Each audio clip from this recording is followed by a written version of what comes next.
பண்ண போகிறோம். அது எப்படின்னு உங்களுக்கு நான் சொல்கிறேன். ஃபஸ்ட்டு சிக்கன் எடுத்துக்கோங்க, மஞ்சத்தூள் உப்பு போட்டு வச்சுக்கோங்க. அதுக்கப்புறம் வெங்காயம், தக்காளி, இலை, பிரியாணி மசாலா, சோம்பு, அப்புறம் அந்த பட்டை இதெல்லாம் எடுத்து வச்சுக்கோங்க. இஞ்சி பூண்டு பேஸ்ட்டு அரைச்சி வச்சுருக்கேன். வெறும் மிளகாய் தூள் எடுத்து வச்சுருக்கேன். இப்போ நம்ம எப்படி செய்யறதுன்னு பார்க்கலாம் வாங்க. கடாய் காஞ்சோடனே நம்ம ஒரு 2 ஸ்பூன் 3 ஸ்பூன் எண்ணெய் விட்டுக்கணும். இப்போ எண்ணெய் காஞ்சிருச்சு. பட்டை, சோம்பு எல்லாம் எடுத்து வச்சுக்கோங்க, அதை போட்டுக்கணும். இப்போ நறுக்கி வச்ச சின்ன வெங்காயம், முக்கால்வாசி நான் சின்ன வெங்காயம் தான் யூஸ் பண்ணுவேன். அதெல்லாம் தான் இந்த நான்வெஜ் குழம்புக்கு நல்லாயிருக்கும். மட்டன் சிக்கனுக்கு சின்ன வெங்காயம் போட்டு செஞ்சிங்கன்னா நல்லாயிருக்கும்.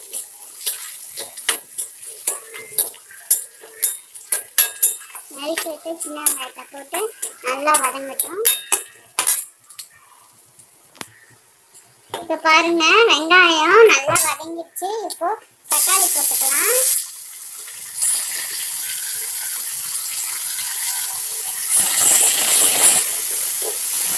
தக்காளி போடும்போது நம்ம கொஞ்சம் சால்ட்டோ இல்லாட்டி கல்லுப்போ போட்டோம்னா தக்காளி நல்லா வதங்கும். தேவைக்கான அளவு உப்பு போட்டுக்கோங்க.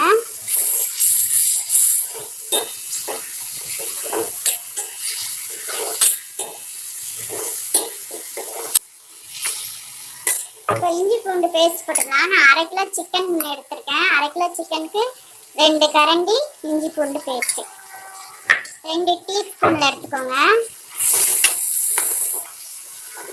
இஞ்சி பூண்டு பேஸ்ட்டு தக்காளிலாம் வதங்கிடுச்சு.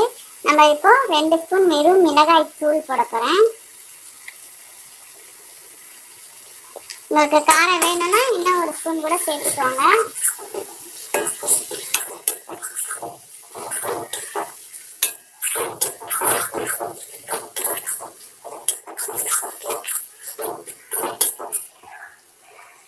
இப்போ பாருங்க, இதெல்லாம் வதங்கிடுச்சு. இப்போ நம்ம கழுவி வச்சிருக்க சிக்கனை நல்லா தண்ணி பிழிஞ்சிட்டு போடணும்.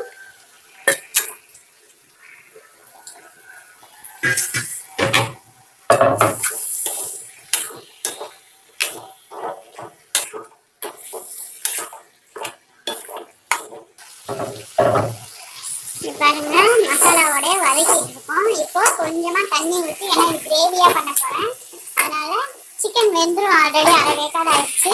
இப்போ கொஞ்சமா தண்ணி ஊற்றி வேக வச்சுக்கணும். பாருங்க, 1/2 கிலோ சிக்கனுக்கு ஒரு 1/2 டம்ளர் இல்லாட்டி 1 டம்ளர் தண்ணி கூட ஊற்றிக்கலாம்.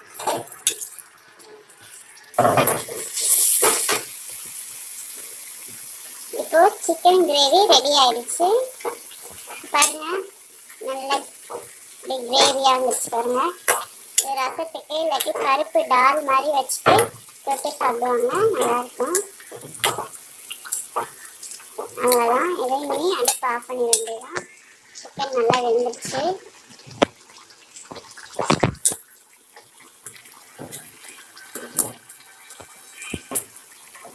சிக்கன் கிரேவி ரெடி ஆயிடுச்சு.